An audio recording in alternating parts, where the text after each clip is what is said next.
Say hello to Mike Williams, co-founder of Current Commerce. I want to give you an idea of what Current Commerce is working on now. So for sure, we're still here to help your optimization of your existing channels, primarily Amazon, financial optimization, growth, and advertising efficiency, operational efficiency. But we're also working to take you to places that maybe you're not already. So market expansion, things like social selling on TikTok Shop, or geographic expansion in Latin American marketplaces. So looking forward to connecting and understanding your goals for the year and seeing where some of our services may align well.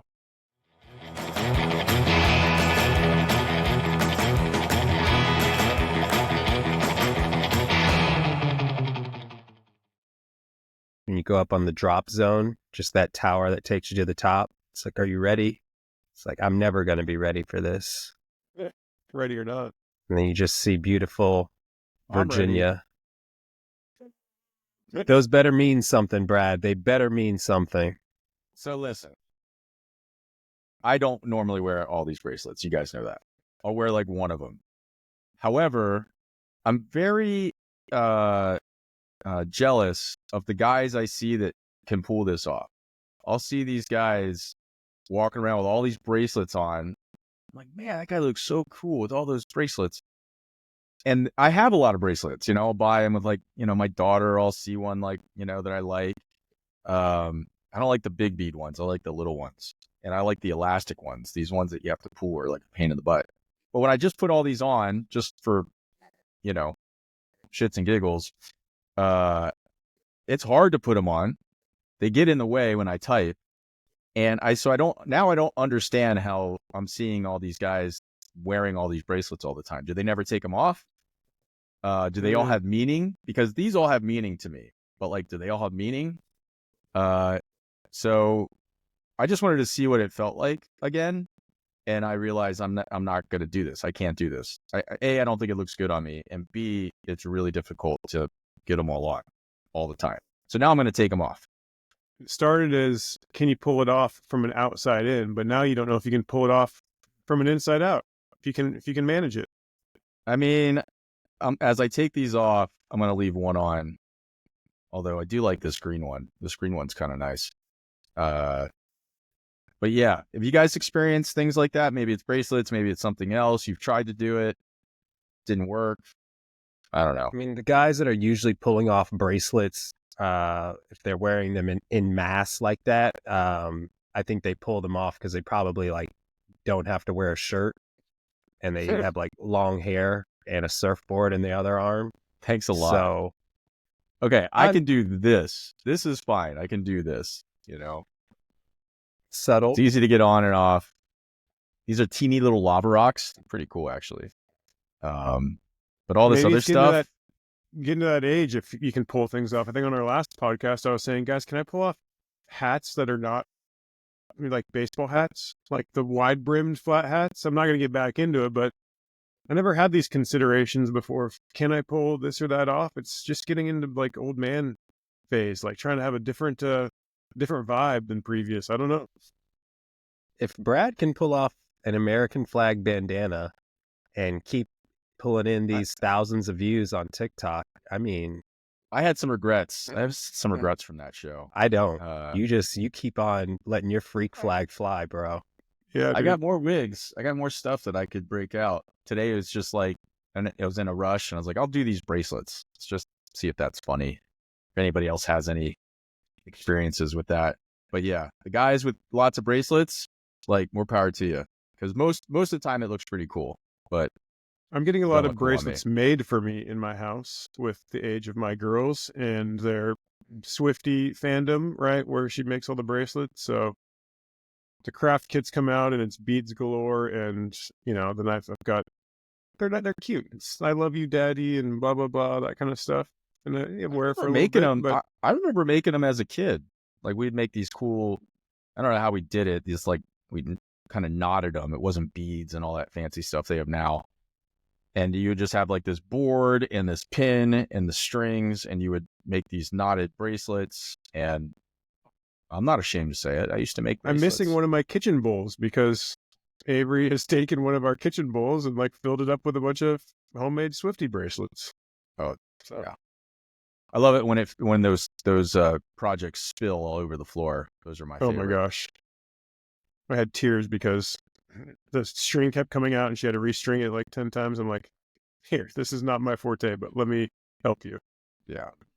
Sounds like you got some product over there, Mike. Oh, hey, man, I could be a e-commerce juggernaut of kid beaded bracelets, you know? I think the cost of goods would be pretty high at the rate that we make them, but there's always Etsy. It's free labor. What are you talking about? Sure. My labor's not free labor, Brad. I used to Those are have my costs. older kids pack the ringers in bags when we first started selling that product back in the day. They had fun. They liked it. I cooked They're- on they're- cast iron last night. I needed, the old school original ringer. I don't have one of those. It's nothing better. Nothing better. Brad, in our next client meeting, I want you to focus on your bracelet. Like, when it's time to make some decisions, just consult and be like, my bracelet's not giving me good chi about this right now. Deals off.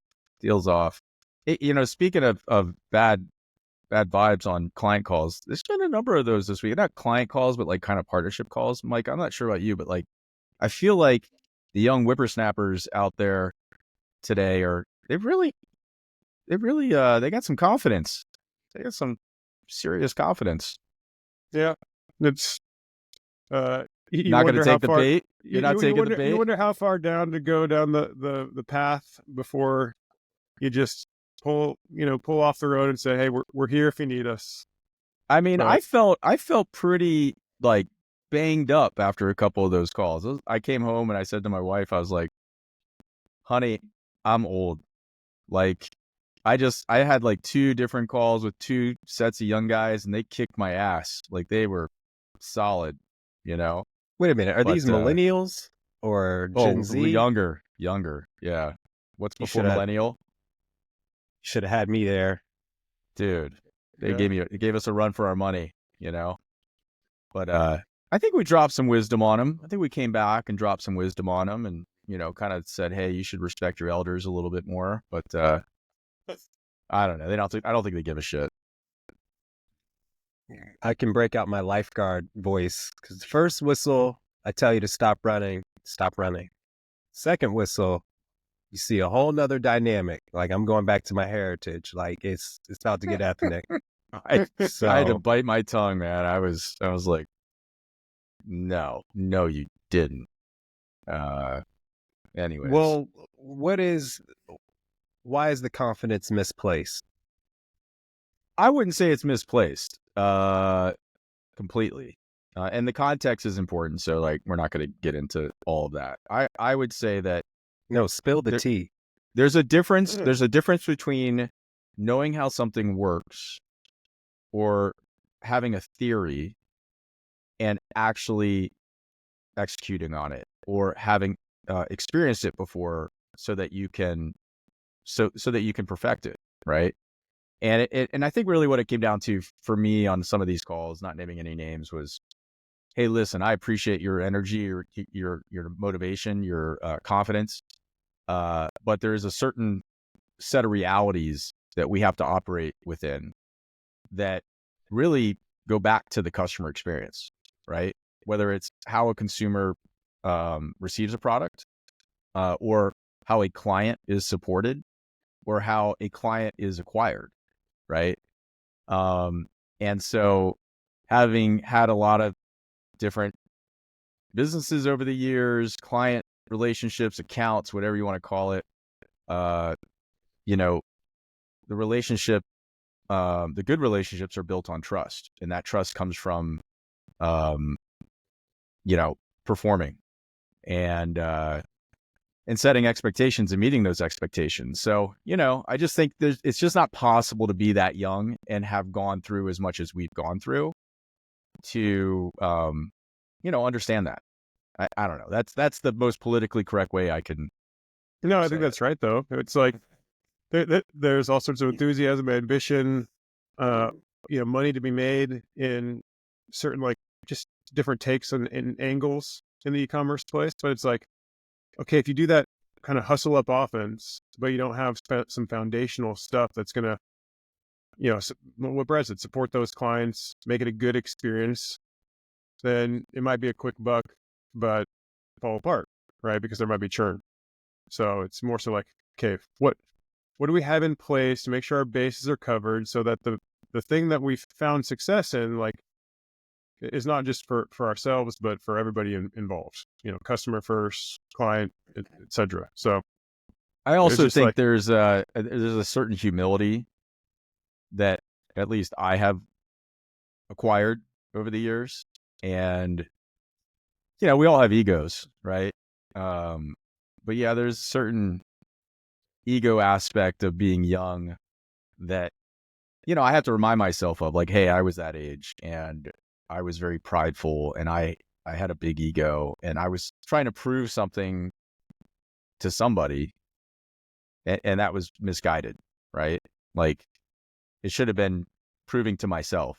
And for no other reason other than, hey, I see this challenge or this opportunity and I want to, put the energy into solve it. But yeah, to be young.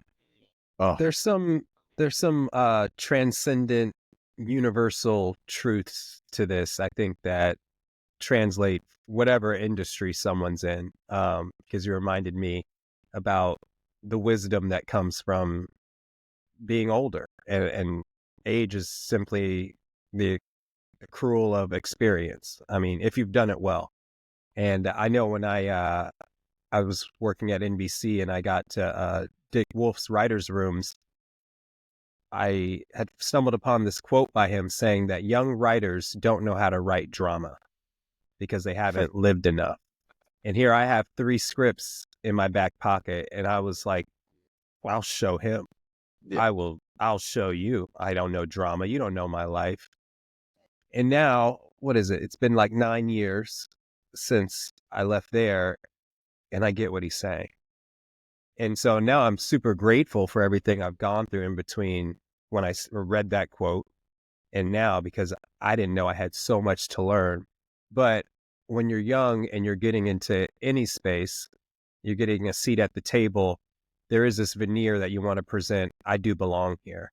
So it can come off a bit brash. And we always talk about humility because it unfortunately can be seen as a weakness, but it actually could be the most powerful thing that could seal the deal. Because in the long term, it seems like, are these people that we actually want to work with because we are the agency that's okay with saying no? Or just speaking the truth. I think it's a great example, Eric Robert. And it was just making me think of what I'm learning right now or what I learned yesterday. And I was pretty frustrated yesterday. And I forgot to look at my day and say, what did I learn today? What did I learn about myself? What did I learn about, global commerce? What did I learn about partnerships? I learned a lot. But just need some time to process it, right? I think it's taking that time to process it, which is really important. And that's where wisdom comes from, Yeah, I think, how much have we benefited from great partnerships and like in parallel, maybe it's not like the young and hungry versus the old and wise, but we have partnerships where our partners are higher resourced, or like they can do the technology things that are like over my head, right? I can't program a lick, right? But to have just that complementary skill sets or complementary knowledge or different experiences and points of view, right? Like we benefit from those partnerships, learn stuff all the time. And I think that these couple of conversations that we're being cryptic about and alluding to is like, they are talented people, right? It just was almost like the view of we're so talented that we're invincible. It's like, hey, I hope so, but hey, even us knowledgeable folk have had an account suspended, had account health issues, had clients churn, so on and so forth. So that Well, invincibility cloak. It has some holes. I've been mulling this idea over that, especially with LA and the recent fires, like this idea of prestige representing invincibility, and it absolutely does not. But as far as e-commerce goes versus brick and mortar, what we offer is an ability for these businesses to weatherproof their actual business model. So regardless of whatever natural disaster, you already have, maybe it's supplemental or it's complementary, but now it could be crucial to a business's survival if there's a fire or a flood or a hurricane. Being prepared on the e-commerce side, I've been meditating on it because I'm like, why don't? I think some people are okay. Like all they wanted was the shop, but I see some really funny things like blow me out candle store. And I'm like, that's hilarious. Like, that's great. But I think maybe that business owner might have just wanted their candle shop and they're okay with that. They don't need to be the biggest e-com seller in the world. The thing is, that's putting a lot of eggs in one basket. And so there's something to having the wisdom and the experience, the digital scars, to now you know how to fail safe your business model, similar to the 3P, 1P hybrid or leveraging with TikTok Shop. The list goes on. Yeah, it's funny while you were talking, I was thinking about a brand, a beauty brand. I was talking to you yesterday, which we'll all be talking about later. And they're struggling, they're struggling to raise money, but they have this amazing story and amazing products. And when they launched it, they had high hopes, right? Big aspirations. And now they just want to, cash flow, right? I think they've been humbled by the challenge of, their value proposition and the audience they think is out there, but how best to reach them. And my whole point is, like, I think most businesses start with that high aspiration and maybe they get humbled into something smaller, right? Whether it's a lifestyle business or like, hey, this is my place, right? This is, what it is. And then sort of finding happiness around that.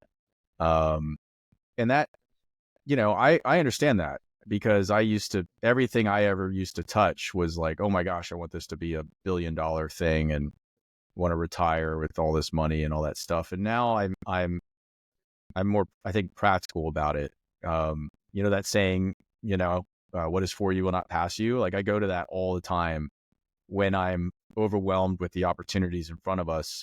And my old instinct is to get everything I can out of each deal, each opportunity. But the reality is, they're not all qualified, right? Qualified for us, or, it's going to take too much time, or, that in order for it to be successful, everything would have to go perfect, and none of this is perfect. Well, and I think it's a spectrum too, right? Like Eric Arbor, you pointed out the candle store, and they sell in person,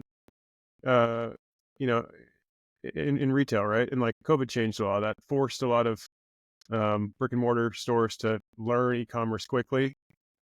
So that was a big change, and a lot of brands kind of stumbling over themselves to get it, but now happy that they were forced to, because now they have a broader audience and reach.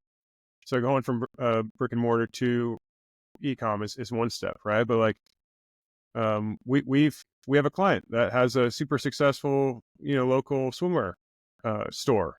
And now we're working with them to expand into social selling, right? So, but then Brad, you and I were on a conversation yesterday with a very mature 8-figure Amazon seller.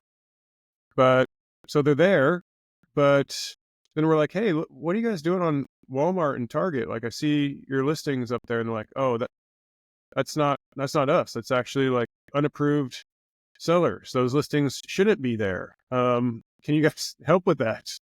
And so like, even when you've kind of graduated from, a point store to a virtual store, then there's all these other marketplaces that you can be. And there's some that you do want to be. It fits your brand, your audience. There's some that you don't want to be, and you're combating how that product's leaking out into places that are unintentional. So it's a spectrum, right? My first book I found on Walmart like several years ago. And I was like, who did this? Like, I know you didn't buy it offline because I can see all the sales, but how did this end up on Walmart's site? I am curious. There's so much attention on Amazon FBA. I know because it's massive, this conglomerate. But you did mention Target's been coming up a lot for me this week, and Walmart. Because I'm like, I mean, are we doing the same thing there? Talk about the current commerce angle with retailers outside of Amazon, these big platforms. Brad, you had a really succinct breakdown of it with a meeting yesterday with Target's marketplace. Oh yeah. I think that other marketplaces are now, I was thinking about this the other day. I'm like, okay, we've been talking about a lot of other marketplaces, whether it's, the dozens that are here in the US or the dozens that are in other countries, and sort of the complexities or the, business cases around being on those marketplaces. For me, it's all about eyeballs and sort of frictionless, onboarding. But I think what's happening is that brands, in fact, I know this is what's happening, right? Two things. One is they're looking for incremental growth. They're not getting it out of Amazon. Amazon has its own set of challenges, lots of competition, right? Like all these Chinese sellers or Chinese brands on Amazon, what is it? Like, what's the latest stat I heard? 75% of the 3P sales now are Chinese sellers. Last week it was 50%. I don't know what the number is. All of those brands and sellers and manufacturers over there know that, you know what, all I really need to do is be on Amazon. Like the lion's share of e-commerce is done there. Now that isn't true if you look at CPG, right? Like Walmart is, I think, 50-50 market share with Amazon when it comes to like food and CPG and things like that. But there's all these other marketplaces, right? So it's like Amazon, Walmart, Target, and then there's like everybody else. And it probably the next biggest set of marketplaces in the US are the grocery marketplaces like Kroger's of the world. But then it starts to trickle down into like the Home Depot's, Lowe's, Nordstrom's, Kohl's, on and on and on. Specifically going to Walmart and Target is really a no-brainer, right? Like they're big, they're eyeballs, they sell almost everything. Different demographic of customers though, for the most part, right? And so, there's always going to be this, who's my target audience? Where are they? What are their expectations? Whether it's price, customer experience, etc. But I think brands now are just saying, hey, like I need to find this incremental growth. And so where am I going to find it? I need to find it on these other marketplaces. And so that's where we spend a lot of time and energy, is trying to help brands understand that, hey, those audiences are there, those consumers are there. Why not be on there, right? It's not as hard as it used to be, but still complicated if you don't have a lot of resources. And you don't do them all at once, although that is possible. But in Target, I think specifically going back to your question, your comment, Target's just a different type of experience, right? They don't just let everybody on Target. It's a very limited number of sellers. And when you are a seller on Target, it's one brand or one product per seller. So you don't see 10 sellers with the same product or the same brand on Target Plus or Target Marketplace, which I think is cool. I think that's a good thing that they're doing, but it can keep prices high, which isn't good for consumers. So yeah, we generalize this theme of other marketplaces as, marketplace expansion or channel expansion, right? And that can mean other US retailers like what we just mentioned. It can mean geographic marketplaces, like when we talk about Latin America, that's still just marketplace expansion, right? You're just starting to list on Mercado Libre and Casas Bahia and Americanas and so on and so forth. It's pretty rare or uncommon that a brand might be on all of them, right? Because there's kind of a product market fit. Like we were just saying, hey, why not be on Walmart? Well, for the brand we were talking to yesterday, Walmart was an undesired channel, right? For various reasons, or some of them are kind of more category specific, like your Home Depot and Lowe's, or those that are more like apparel and fashion, or so on and so forth. But so it may not be the norm that somebody goes to all of them. But conversely, putting too many of your eggs in one basket can be detrimental also, right? So like just look at the past year where some vendors that we know on Amazon got a notice of termination. So they had to scramble to, convert from vendor to seller. But if there is no other diversification, like you can be in trouble. Or last year, sellers, a lot of different fee changes in Amazon. So if that's your bread and butter, then like what used to work may not work as well.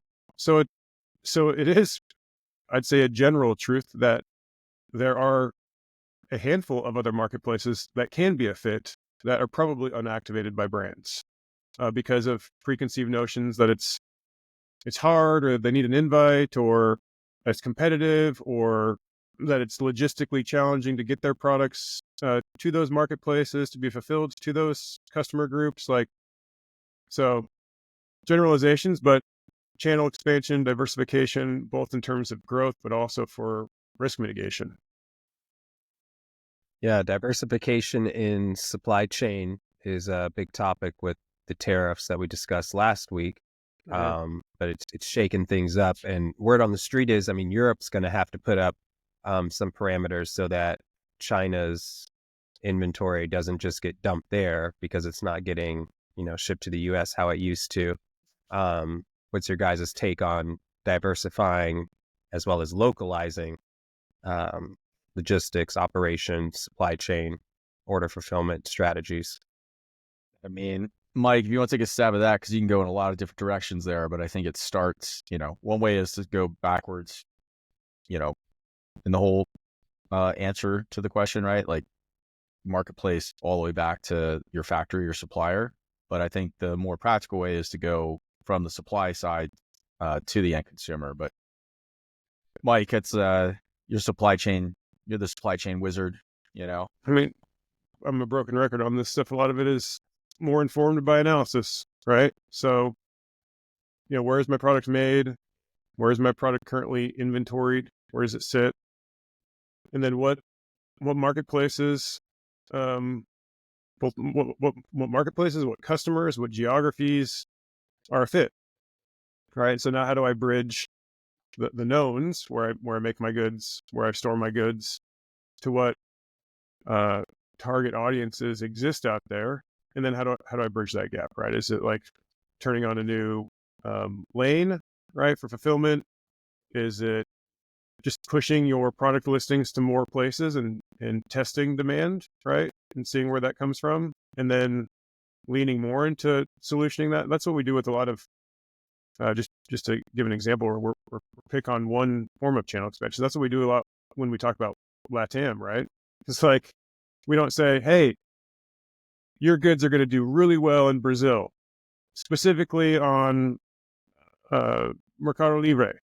So let's go store a bunch of stuff in Brazil to service that channel. We don't do that, right? We first start with, hey, we're going to have a slightly more expensive fulfillment experience to get demand going, where we're shipping it from where it's at. Then we'll start to locate product closer to that customer in that lane. And then eventually we can, build more into it. But I think, Brad, your point of from like supply out is one way, or from demand in. Where are these customers that I want to attract? How do I get on there? And I think it's kind of looking at it in both angles and seeing how they meet in the middle. Yeah, I feel like everyone's just been like thrown into a tizzy over the past 10 years, right? Like whether it was the emergence of Amazon and now other marketplaces, COVID, tariffs, back to more tariffs. Like everyone's just been like thrown into this like blender of like, I got to have multiple suppliers, or I got to be on multiple marketplaces, et cetera, et cetera. I think where a lot of people have skipped over is having a diversified marketing strategy, because that's where we seem to be having. I wouldn't say the most interest from clients and brands, but I think that's where we have the most impact, is offering alternative ways or diversified ways to promote your brand or products. Because it's kind of pointless to be to do all of this diversification from a supply chain or e-commerce perspective if you don't have the ability to get the message out, right? And everybody knows at this point, like Amazon's really expensive, or Meta's really expensive, or paid media is really expensive. You better have a solution for that. And that's where I think social commerce comes in. That's where I think some of the alternative marketing tactics that we've uncovered and sort of focused on and perfected come in. So diversification is not just about like, where is it sold or where do I get it from? It's also, how do I promote it? And I think that's been overlooked, right? And I don't think it's the brand's fault. I think it's the industry's fault. I think, too many service providers out there that focus on paid media or advertising. It's just like the same one-trick pony type stuff that's going on out there. What's the old adage? No sign, no business. The best sign might be word of mouth. That was pretty good, ER. Try. It's kept me in the vein of that. marketing. That's the excuse of being creative. No sign, no business. We got to I'll put leave that the on technical the website. stuff to you guys. Well, speaking of, paid advertising and things like that, Amazon has updated, or I guess added their new DSP campaign. So this is, what is it, direct side platform? Demand side, yeah. Demand side platform. From advanced creative APIs to its bold ambitions of becoming the primary DSP for advertisers, Amazon is positioned as a formidable player in the digital advertising ecosystem. So they're hoping to streamline workflows, enhance data control, optimize in real time, and to integrate seamlessly with existing tech stacks. How does this affect sellers, vendors? What would you advise on if I were a brand? Well, it depends on what version of DSP this is, because this is like version 10 of Amazon I think DSP. It's like Brad an and I have had a iOS lot of update. conversations around this in the last year. So it's in some vein, it's like nothing new. This is old news. But for a lot of brands, we're finding out like this is totally new news. They haven't stepped into it before at all, which is kind of surprising. So when it comes to like Amazon specific advertising, because like take a step outside of advertising, you got programmatic a variety of ways, right? You can go Google ads, TikTok ads, Meta ads, and then within Amazon, you've got Amazon AMS for sponsored ads, right? And that's how 99% of brands that we talk to are promoting on Amazon. They're finding keywords and they're running promotions for both sponsored product, sponsored brand, so on and so forth, right? That's the most common way. But Amazon has its own demand side platform. Like there's a variety of demand side platforms. It's really just programmatic advertising. But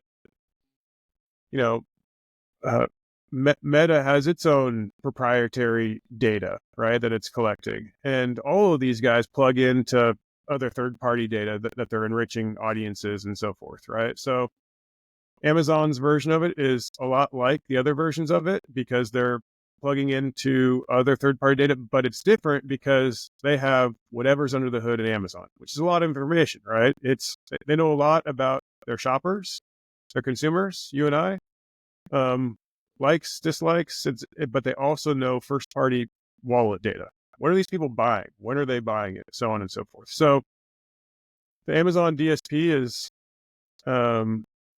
has that advantage, but that's not new news. That's old news. Brad, what was it? The highest advertiser on Amazon DSP is BMW, right? I think that's the stat. Somebody had said that. Yeah, I believe it, but I'm sure there's others very close. It's not people buying BMWs on Amazon, but they're leveraging that understanding of shopper behavior and things like that from Amazon's first party data. So that's kind of the old news, but I think the old just thought around that was that was kind of reserved for big brands with big budgets because you're going wide on audiences and then segmenting those audiences down versus like I'm only paying when somebody clicks my particular brand link or product link. So there's just kind of a notion that it's big brands, big budgets, and and patience, right, for the ROI.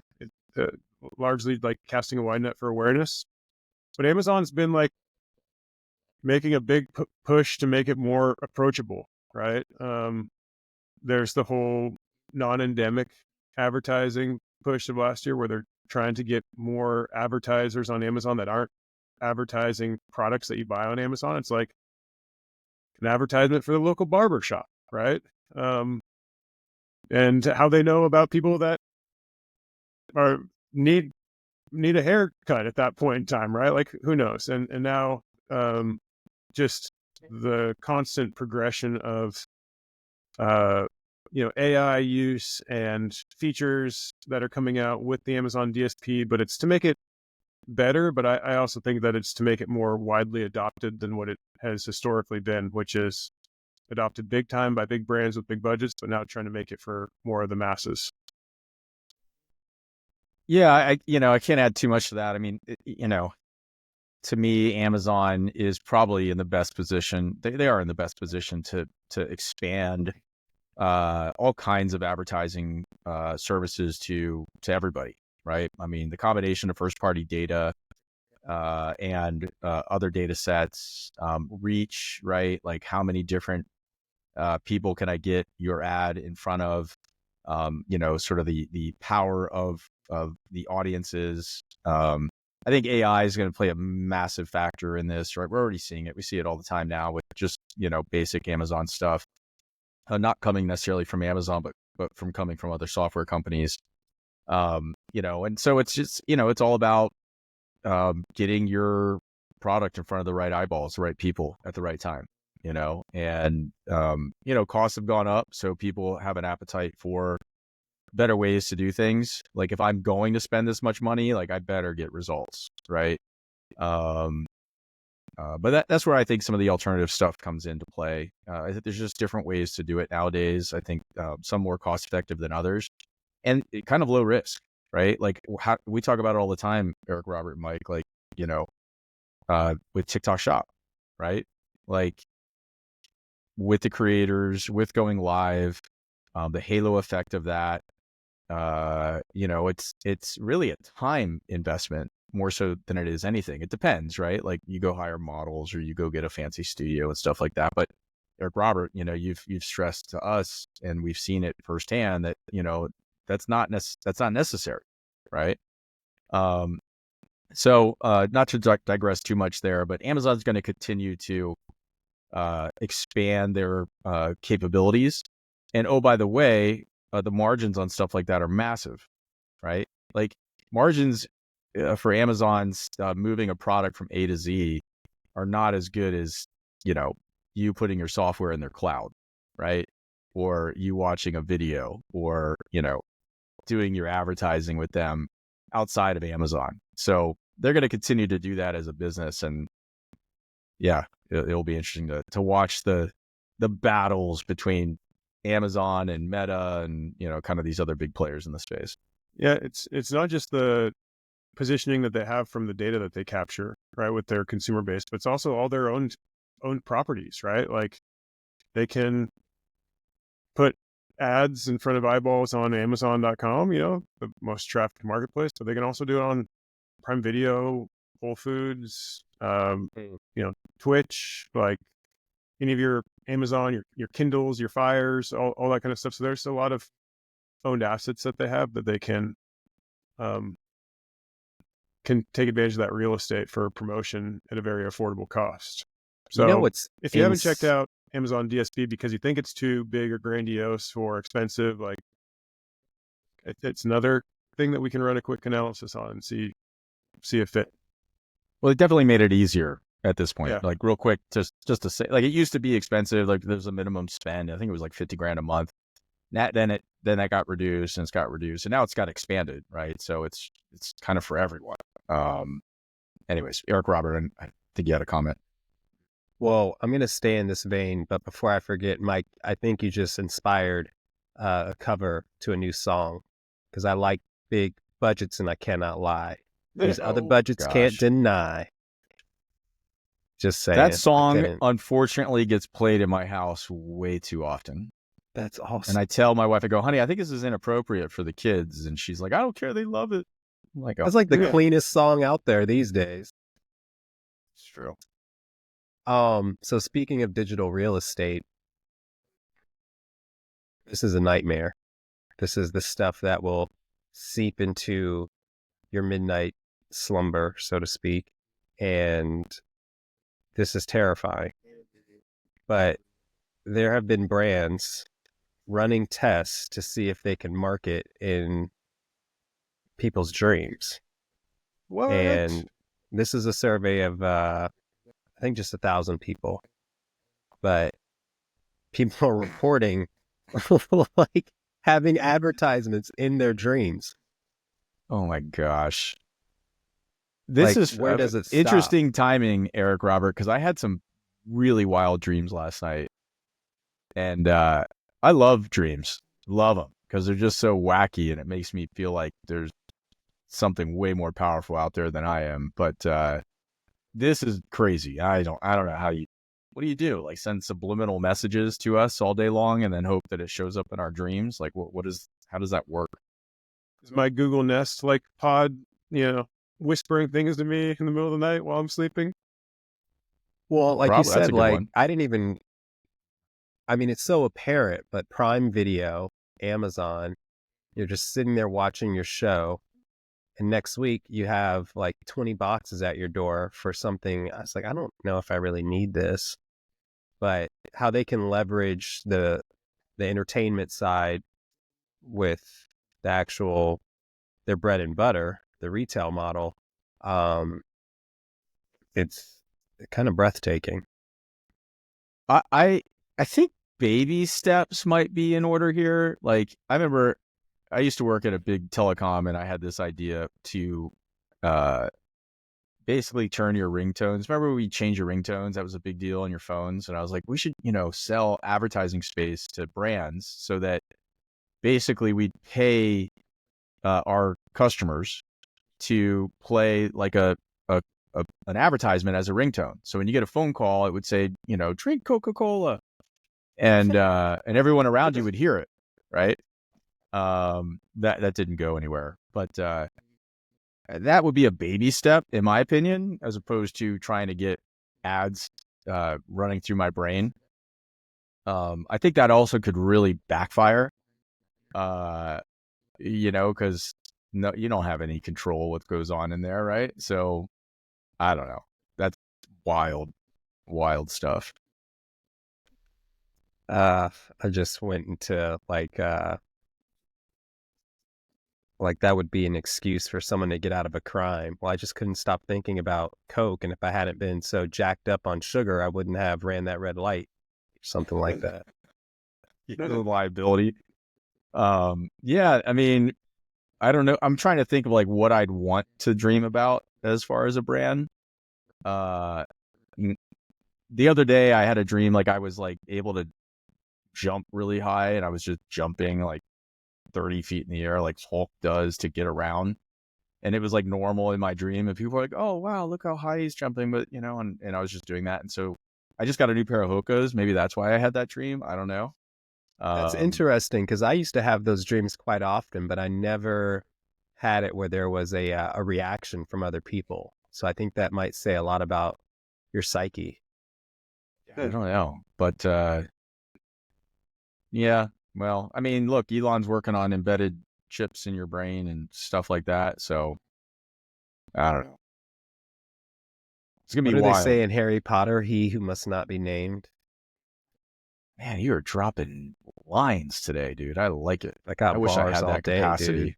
Yeah, I got my nothing to add. MCT This oil. dream advertising's above my station. Can help you on a lot of other advertising forums, but let's wait till this one marinates a little while longer. Hey, this is the next spoke on our helm in my wheelhouse. So you guys just wait. I'm gonna wait till you see this one pager. You want to talk about Yeah. alternative marketing, guys? I mean, it's like the Wild West. There really aren't any parameters around this, so you might as well get in now. We led the charge at Amazon. I could see our first pitch. I TikTok. could see our first pitch. Who needs all this? Listen, we can get them to dream about you. How does that sound? How many of you all dreamt about this meeting last night? That's because we incepted you with a Google reminder 2 days ago. What? Anyway. I like I'm thinking of the dashboards that we could create, and it's just totally cooking the books. Yeah, this many people dreamed about your product yes, last night. We can even prove to me record otherwise. their dreams. That is something that would be amazing if you could record your dreams. I mean, it would also be really disturbing, so you'd have to be very careful. But gosh, there's some dreams I wish I had a recording of, like just epic. Well, going back to the DSP thing, I mean, what popped up in my head, I would like to know what people's glucose levels are and when's the best time to like after lunch. Is it Meatless Monday? Are they vegan? And then how to operate on that. But I think I'd have to field data from Whoop and like hook into your Apple. Whoop and Apple Watch and stuff. Yeah. Good idea. You're onto something there. Yeah. Let me turn this mic off because you go talk to some of those young whippersnappers we were talking to. They'll telling figure you, it I out. don't know why I was not there. Another branch of the business for us is our new referral program. I like Lighthouse Leads, but we're helping agencies, retailers, other brands chart their course to cash. And I was just thinking about this business model because I heard it on the first advisory board call with you, Brad. And the guy was like, you can't lose. Like, here's another adage. It takes money to make money. And scared money don't make money. All right, I'm going to stop. I love this, dude. This whole cut, like when you cut up this whole podcast, that's like, it's just going to be you dropping lines. That's what you should do. No, we have this business model. I'm including this in of course. It doesn't cost a brand anything to discover more money, to earn cash. And then someone who refers us to them would be incentivized by getting a cut of that. Break down this referral program.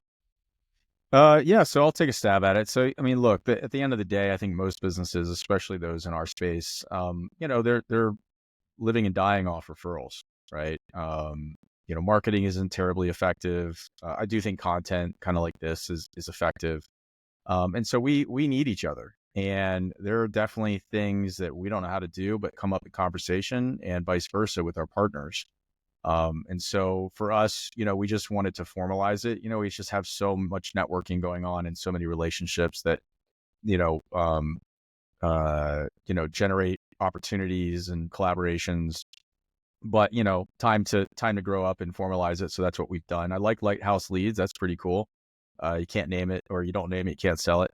But, just trying to keep it simple for our partners, let them know we're a resource. I think it starts with trust and conversation. But, there's a couple different ways that we work with clients. Some clients retain us for services.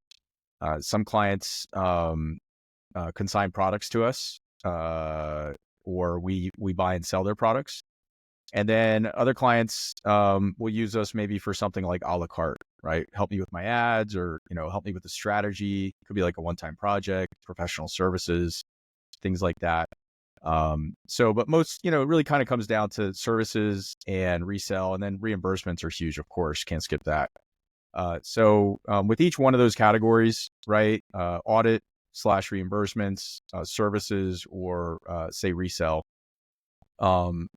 we have an opportunity for our referral partners to make money in perpetuity, which I think is also different. A lot of agencies will kind of cut people off at a certain point, or require that, hey, you haven't produced anything for me as of late.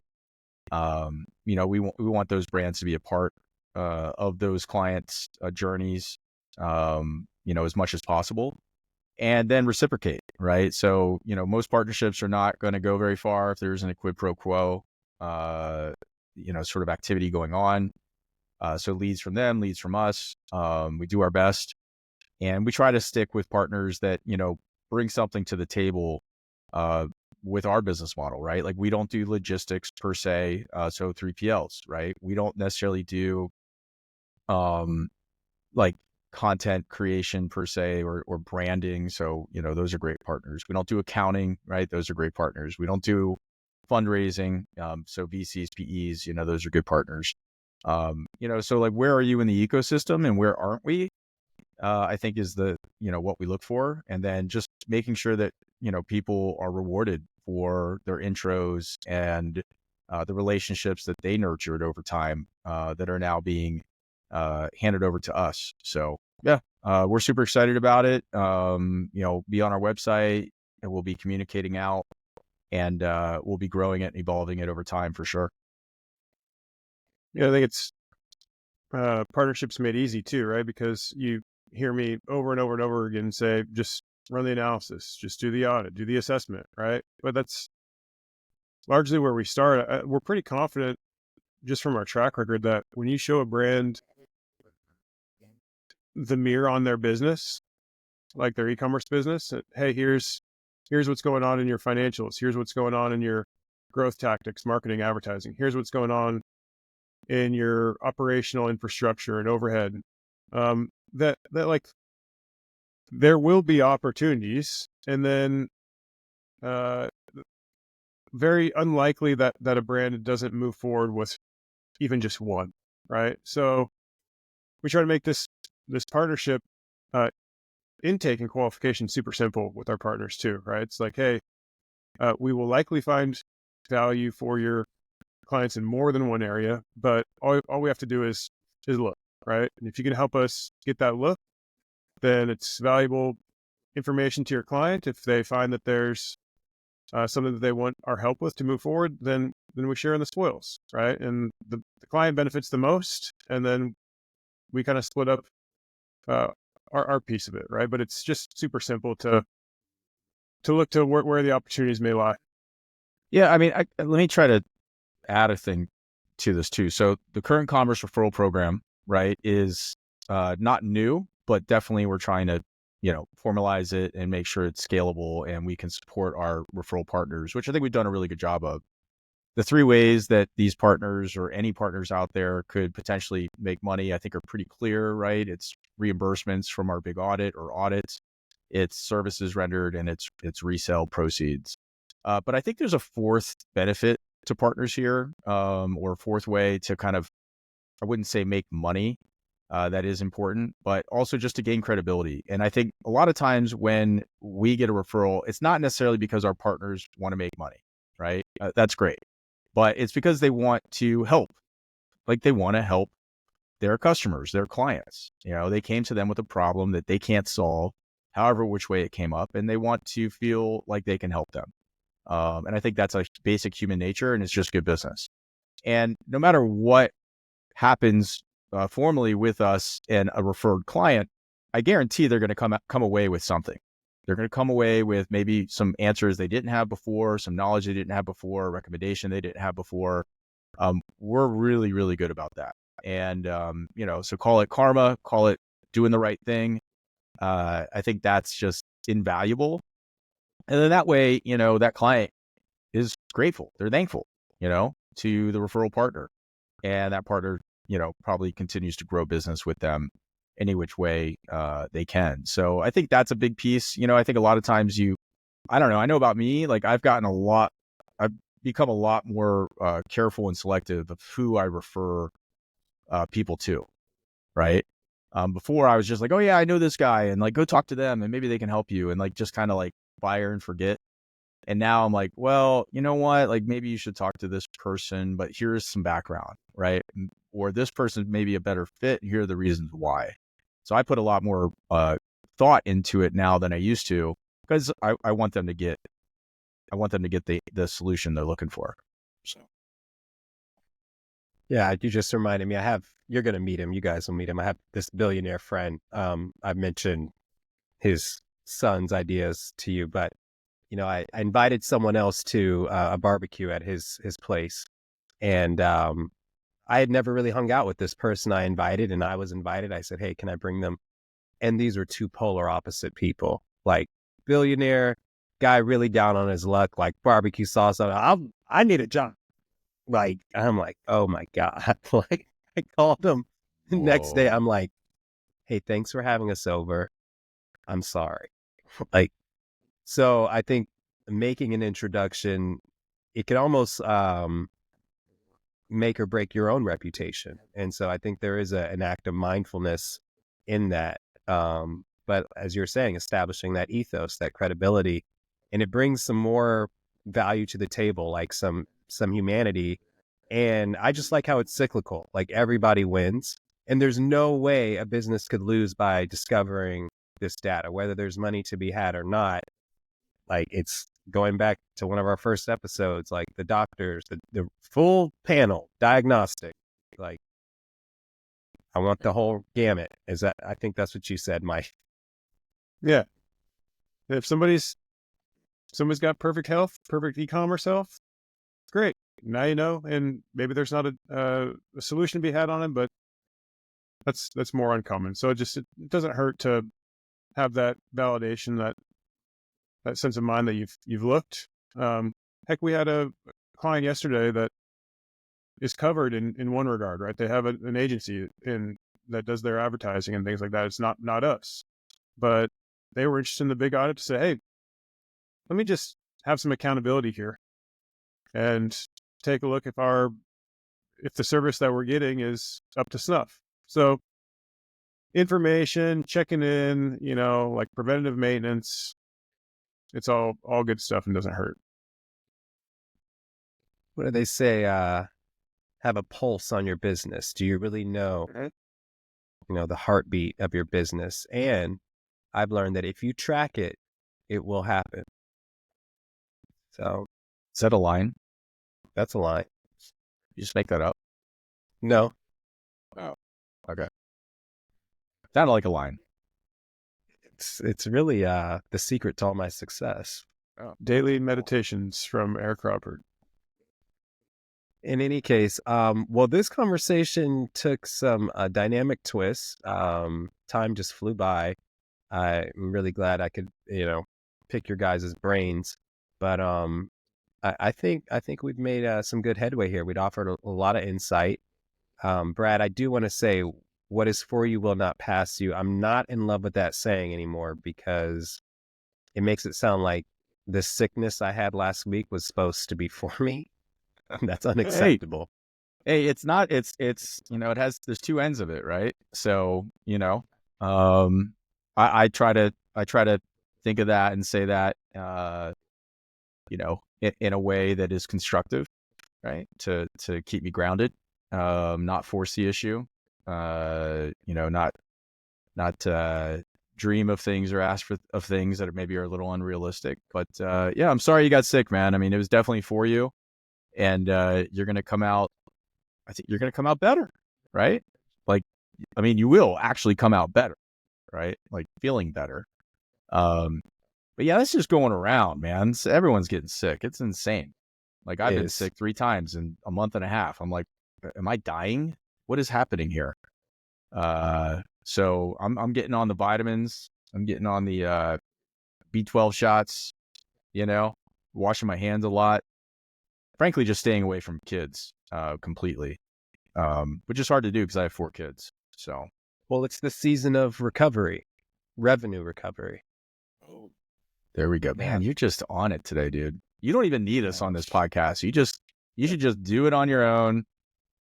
Avatar us in, I don't know, like, No, I wouldn't be the same. You guys are all right. well, I got to say, Mike, your outfit today is pretty good, man. I like it. You're pulling off the hat.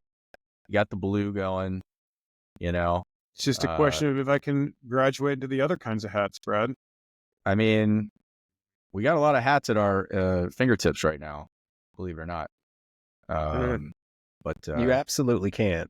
And now you must. You're like building this suspense. So we're all waiting for The it. other thing that had going for a while until Corey nixed it was the Chuck Liddell mohawk, the kind of wide mohawk when I shaved my head. oh, Dude, I liked that look, but she's like, you can't pull that off, man. You got to shave that mohawk. that is a good It look. went right in line with my receding hairline, so it's perfect. Looked intentional. No? I kind of wish I had Patrick Mahomes' hair like that. I was would. just about to talk about football No. because whatever happened in the fourth quarter between like the Bills were up, I walked the dog. I think I took a phone call and then I come back and what happened? Dude, you're poking I'm Mike. done. Mike's a yeah. Bills fan. No, I was rooting I for was the depressed. Bills. You know I'm not Team Mahomes. I'm not Chiefs because he runs with Logan Paul, and so I had to go Bills. My jersey's in the dirty clothes. It's being laundered for the season, and I can relate. I can relate to the Chiefs because the only thing the thing that they're best at is winning. Right? They know how to win. They know how to adjust. They don't even need to talk about it. They just adjust. It's like they all just know how to adjust.